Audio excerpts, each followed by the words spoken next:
Press ক্লাবের সামনে দেখতে পাচ্ছি খুচরা সার বিক্রেতা আইডি কার্ডধারীদের বল রাখা এবং টিও লাইসেন্সের দাবিতে মানববন্ধন।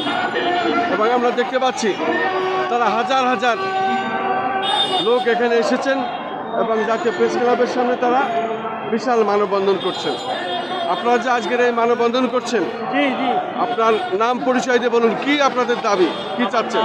রফিকুল ইসলাম মুকুল, ফরিদপুর জেলা মধুখালী থানার রায়পুর ইউনিয়নের 6 নং ওয়ার্ডের খুচরা সার বিক্রেতা। একটা দেখে এক জায়গায় আসেন কেন, আরেক জায়গায় যান, একটা কাজ করতেছি।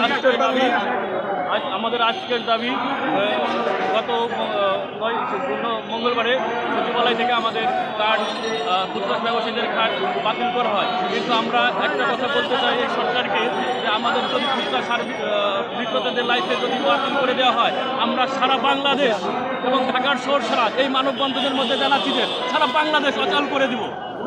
আপনাদের সারা দেশে কি পরিমাণ সদস্য আছেন আপনারা? আমাদের সারা দেশে প্রায় 45,000 কার্ডধারী সদস্য আছে। আপনারা এখন মূল দাবিটা কি? আমাদের মূল দাবি হচ্ছে আমাদের যে খুচরা সার বিক্রেতাদের যে লাইসেন্স এটা বহাল রাখা। বল রাখা।